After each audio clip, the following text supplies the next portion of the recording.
अक्सर लोगों के मन में ये सवाल आता होगा कि जितनी भी भूतिया घटनाएं घटती हैं वो सब 70, 80 या 90 के दशक में ही क्यों? क्या आज के ज़माने में भी ऐसा कुछ होता है? वैसे इन सब पर सबका अपना अपना मानना है। कोई मानता है भूत होते हैं तो कोई नहीं।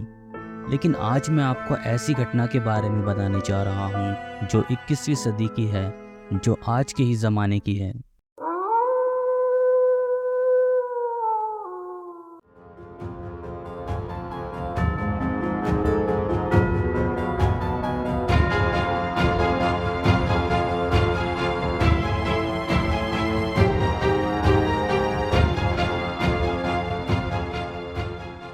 हाल ही में नेटफ्लिक्स पर रिलीज़ हुई horror movie the Deliverance Ammons family से जुड़ी सच्ची घटना पर आधारित है।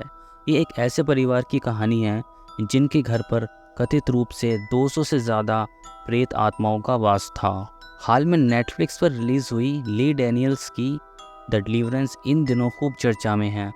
ये एक हॉरर मूवी है और एमंस फैमिली से जुड़ी सच्ची घटना पर आधारित है। ये एक ऐसे परिवार की कहानी है जिनके घर पर कथित रूप से 200 से ज़्यादा प्रेत आत्माओं का वास था। आपने फिल्मों में भूत प्रेत कई बार देखे होंगे। जिस तरह से भूत फिल्मों में दिखाई देते हैं, असल ज़िंदगी में भी वो वैसे होते हैं या नहीं, ये तो बस एक बहस का विषय है। कुछ लोगों के अनुसार भूत प्रेत होते हैं, जबकि कुछ लोगों का ऐसा मानना है कि ये सारी चीज़ें नहीं होती, वो इसे वहम मानते हैं। पर दुनिया में अलग अलग देशों में कई ऐसे मामले आ चुके हैं जो कहीं ना कहीं भूत प्रेत की मौजूदगी का एहसास दिलाते हैं। ऐसा ही एक मामला अमेरिका का है। यहाँ एक महिला के साथ भूत प्रेत ने जो किया वो देखकर आप भी हैरान रह जाएंगे। ये नवंबर 2011 का समय था। अमेरिका में लटोया एमंस नाम की महिला अपने 3 बच्चों और माँ रोजा कैम्पबेल के साथ इंडियाना राज्य के गैरी में कैरोलिना स्ट्रीट के पास एक किराए के घर में रहने के लिए आई। वैसे तो लटोया को ये घर पसंद नहीं था, लेकिन ख़राब आर्थिक स्थिति की वजह से वह मजबूरी में रहने लगी। पर इस परिवार के आते ही घर में भूत प्रेत की घटनाएं सामने आने लगी।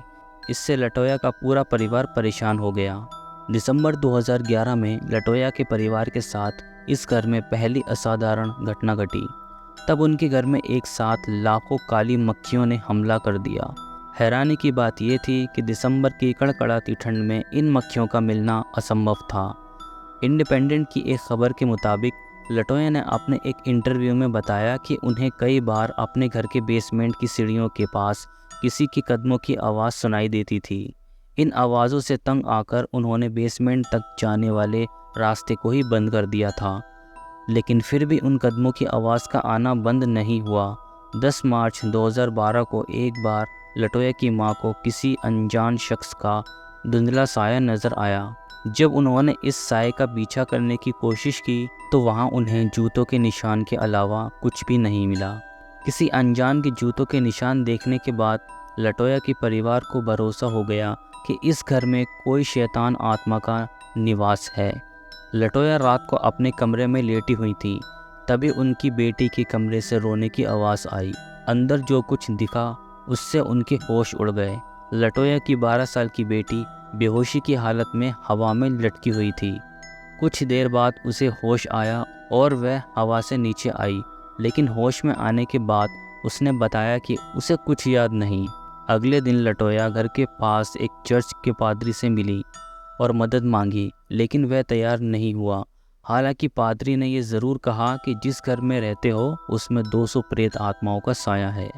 पादरी ने उन्हें जल्द से जल्द घर खाली करने की सलाह दी। लटोया भी घर छोड़ना चाहती थी, लेकिन ख़राब आर्थिक स्थिति की वजह से इस घर में रहना उनकी मजबूरी थी। पादरी से मिलने के कुछ ही दिन बाद लटोया के 3 बच्चों, जो 7 साल, 9 साल और 12 साल के थे, उनके शरीर में वो आत्माएं घुस गईं। बच्चों की आवाज़ भारी हो चुकी थी। परिवार डर की वजह से कई रात होटल में जाकर गुजारता था। बुरी आत्माओं के असर की वजह से बच्चों को अस्पताल में भी भर्ती करवाना पड़ता था। रिपोर्ट के मुताबिक लटोया के 9 साल के बेटे की तबीयत जब ज़्यादा ख़राब हो गई तो उसे अस्पताल में भर्ती करवाया गया था, पर अस्पताल में भी बुरी आत्मा ने पीछा नहीं छोड़ा। एक दिन उनका 9 साल का बच्चा छत पर उल्टा चलने लगा। इससे देखकर अस्पताल कर्मचारी भी डर गए। तब पुलिस को भी सूचना दी गई। अस्पताल में हुई इस घटना के बाद पुलिस, अस्पताल और चर्च ने लटोया के परिवार की मदद करने का फैसला किया। चर्च के पादरी माइकल मैगिनोट ने लटोया के घर जाकर झाड़ फूंक किया। इसके पूरे होने के बाद उस पादरी की तबीयत खराब होने लगी। पादरी का कहना था कि उस घर में झाड़ फूंक करने के कारण ही उसकी तबीयत खराब हुई है। धीरे धीरे उस पादरी ने लटोया के परिवार को प्रेत आत्माओं से मुक्ति दिला दी। सरकार की मदद से लटोया को दूसरा घर मिल गया। अब घर में भूत की खबर दूर दूर तक फैल चुकी थी। लोग इस घर के आसपास आने से डरने लगे। इसके बाद सरकार ने घर को गिरा दिया।